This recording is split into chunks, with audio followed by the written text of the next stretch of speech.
Halo semuanya, ketemu lagi dengan saya Arifin.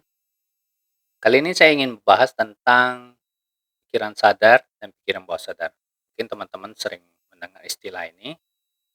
Nah, saya ingin memberikan beberapa informasi tentang ciri-ciri atau karakteristik dari pikiran bawah sadar atau fungsinya bawah sadar atau fungsinya pikiran sadar itu seperti apa. Kenapa sih dibedain gitu? Sebenarnya awalnya ini hanya disebut pikiran, tetapi untuk membedakan fungsi dan kemampuan jadi dibedakan antara pikiran sadar dan pikiran bawah sadar karena fungsinya memang berbeda gitu loh, untuk biar tidak orang tidak bingung ya istilah ini diciptakan atau dikemukakan. Nah,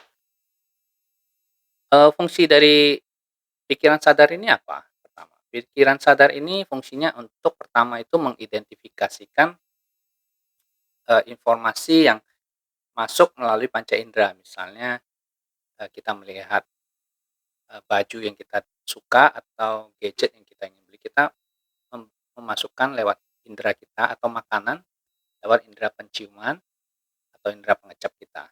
Jadi dari situ kita memasukkan informasi dulu ya. Kemudian, fungsi pikiran sadar berikutnya adalah membandingkan. Setelah kita melihat beberapa jenis baju atau jenis makanan, kita baru membandingkan, "Ah, saya mau yang mana ya?" Gitu. Kemudian fungsi berikutnya menganalisa, kira-kira kalau saya makan yang ini rasanya kayak apa? Atau saya pakai baju ini bagus nggak ya kira-kira?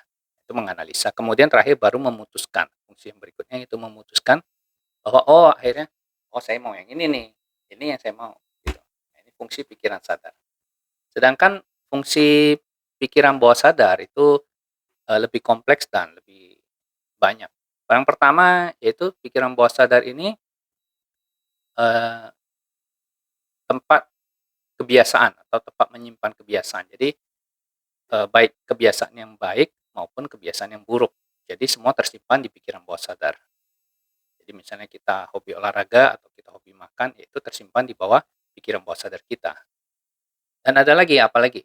Kemudian emosi, tempat berkumpulnya atau tempat tersimpannya emosi, baik emosi apa saja yang kita bisa rasakan, nah itu kita sebut emosi, itu tersimpan di pikiran bawah sadar kita. Ya, senang, sedih, gembira, dan lain-lain. Kemudian tepatnya memori jangka panjang. Jadi dipercaya bahwa pikiran sadar ini merekam semua kejadian, baik dari sebelum kita lahir, masih di dalam perut ibu, sampai nanti suatu saat kita meninggal. Jadi semua tersimpan di dalam pikiran atau memori jangka panjang kita, ya, tersimpan di pikiran bawah sadar. Kemudian tempatnya kepribadian, ya, jadi misalnya kita ini orangnya dermawan atau kita orangnya pemarah, itu semua tersimpan di dalam pikiran bawah sadar. Kemudian tempatnya intuisi, jadi misalnya kita mempunyai feeling atau biasanya kita sebut, kira-kira, "Oh kayaknya kayaknya seperti ini deh, masalahnya nggak seperti ini, jalan keluarnya seperti ini deh." Kemudian juga tempat kreativitas, jadi misalnya, kita menemukan satu, eee, masalah, kita bisa mencari solusinya lewat pikiran bawah sadar kita. Kemudian juga tempat persepsi, jadi persepsi ini maksudnya, kita melihat dunia lewat lewat kacamata kita atau lewat pandangan kita. Jadi itu yang disebut persepsi. Jadi setiap orang punya persepsi yang berbeda-beda tergantung latar belakang, kebiasaan, ya, dan ras dan lain-lain. Kemudian tempat tersimpannya value dan belief. Belief ini apa? Belief ini adalah, segala sesuatu yang kita yakini benar, ya, itu kita singkat dengan belief. Apa saja ini, konotasinya bukan hanya untuk, agama dan lain-lain ya, tetapi juga untuk prinsip hidup dan kebiasaan. Kemudian value, value itu, eee nilai, maksudnya segala sesuatu yang kita pandang penting atau hal yang penting. Jadi misalnya, value ini segini, ini saya anggap penting, ini nomor 2 lebih penting dan begitu seterusnya. Belief dan value ini bisa berubah-ubah ya. Jadi tergantung dari tingkat pemahaman dan kebiasaan terus-menerus. Jadi memang value ini selalu berubah gitu loh. Nah, pikiran sadar dan pikiran bawah sadar ini digambarkan sebagai satu atau digambarkan melalui gelombang. Jadi ada yang disebut gelombang pikiran. Nah, gelombang pikiran ini, ada alatnya ya untuk mengukur. Jadi disebut EEG ya, elektron elektron, encephalograph. Jadi untuk mengukur, eee, tegangan dalam pikiran kita, jadi frekuensi disebut. Nah, pikiran kita ini terbagi menjadi 4 secara umum ya, yaitu pikiran gelombang beta, alfa, theta, kemudian delta. Masing-masing ini menunjukkan ciri-ciri yang berbeda. Jadi kalau gelombang beta ini kira-kira, dia ada di frekuensi antara 12 sampai 25 Hz. Itu ciri-cirinya seperti apa? Ciri-cirinya itu biasanya, seperti yang saya lakukan ini kita gunakan untuk atau kondisi kita ini kita mampu berbicara dengan jelas, kita untuk berdebat, untuk berolahraga membutuhkan konsentrasi tinggi, nah kita berada pada gelombang, beta. Di bawahnya ada gelombang alfa, gelombang ini lebih rendah yaitu 8 sampai 12 Hz ya. Nah, gelombang ini biasa digunakan atau kondisi kita pada saat kita membaca, kita berpikir ya, melihat dengan fokus. Nah, nah ini biasa gelombang ini bagus untuk kita untuk belajar. Jadi biasanya kita butuh konsentrasi. Nah, itu sebenarnya kita masuk ke gelombang alfa ini. Di bawah gelombang alfa ada gelombang theta. Theta ini adalah gelombang yang beroperasi antara 4 sampai 8 Hz ya. Nah, kondisi ini adalah kondisi yang sangat rileks di bawah alfa. Biasanya ide-ide kreatif ini muncul dari kondisi yang seperti ini ya. Dan terakhir adalah gelombang delta. Gelombang delta ini kisarannya antara 0,5 sampai 4 Hz ya kalau diukur. Ini adalah kondisi di mana kesadaran kesadaran utama kita ini hilang atau jadi kita masuk ke kondisi nirsadar atau tidak sadar, jadi atau kondisi tidur biasanya. Jadi itu kira-kira, eee, 4 stage atau 4 gelombang yang umum dikenal dalam dunia pikiran ya. Nah kemudian, selain itu apalagi nih? Jadi, eee, dunia ini ada hukum ya, dan di dalam dunia pikiran pun ada hukumnya. Apa itu coba? Nah kita bahas satu-satu ya. Jadi, misalnya hukum yang pertama adalah setiap pikiran atau ide itu mengakibatkan perubahan pada fisik. Jadi maksudnya seperti apa? Jadi ada reaksi fisiknya. Jadi misalnya kita marah, jadi fisik kita ini pikiran kita marah atau perasaan kita marah, fisik kita ini ikut bereaksi. Jadi, tubuh horm mengeluarkan mengeluarkan hormon adrenalin ya, kelenjar adrenalin mengeluarkan adrenalin membanjiri darah sehingga jantung kita berdetak lebih kencang atau lebih kuat dan pembuluh darah kita ini menyempit. Nah, ini kondisi yang, kita bisa rasakan sendiri dan untuk jangka waktu lama ini kurang bagus untuk kesehatan kita, bisa mengakibatkan efek yang negatif seperti stroke, darah tinggi, dan lain-lain. Nah, itu contohnya. Kemudian, ada lagi hukum yang kedua yaitu the law of expectation. Jadi, kita mendapatkan apa yang kita harapkan. Jadi misalnya, orang yang sering, eee, berpikiran positif, dia juga mendapatkan hal yang positif. Demikian pula orang yang berpikiran negatif ini dia juga mendapatkan hal yang dia pikirkan. Kurang lebih seperti itu. Ya, teman-teman pasti pernah ngalamin kan? Nah, kemudian yang berikutnya adalah the love of conflict. Jadi maksudnya apa?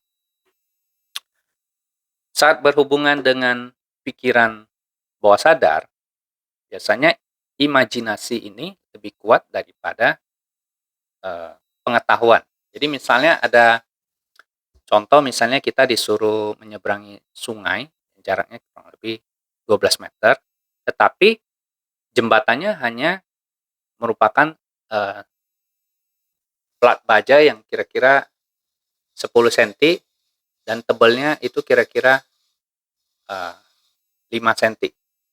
Nah, secara pengetahuan kita tahu bahwa baja ini tidak mungkin akan patah kalau kita injak. Tetapi fantasi kita ya itu atau imajinasi kita itu lebih kuat. Kita pasti bilang, "Oh, saya pasti jatuh, saya nggak berani nih," bilang. Nah, itu artinya contoh dari imajinasi lebih kuat daripada pengetahuan.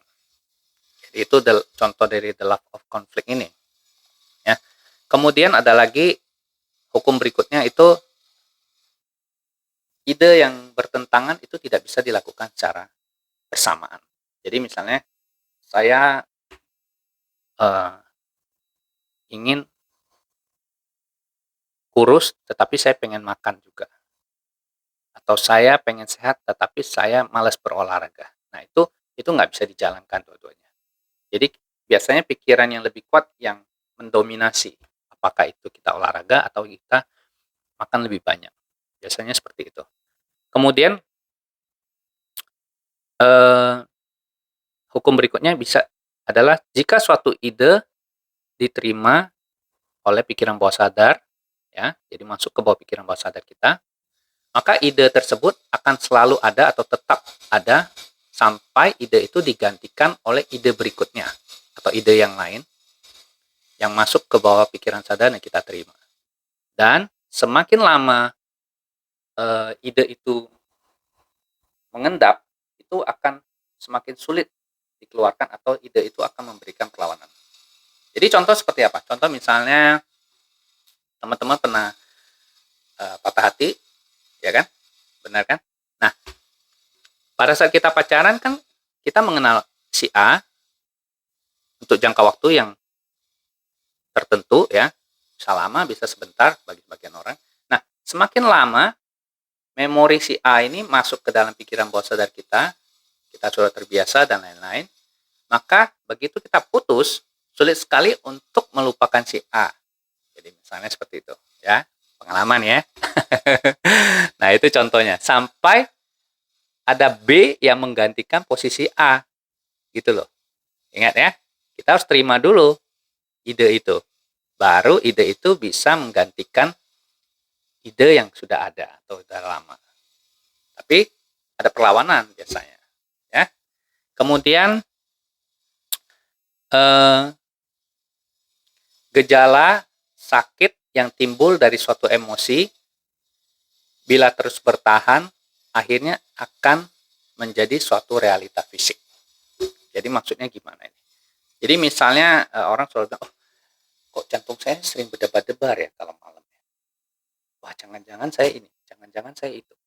Nah, karena sering diulang-ulang sebenarnya mungkin karena dia kurang istirahat saja. Tetapi karena dia cari literatur yang banyak di internet sehingga dia menyimpulkan bahwa dia sebenarnya sakit A atau dia ada kelainan B.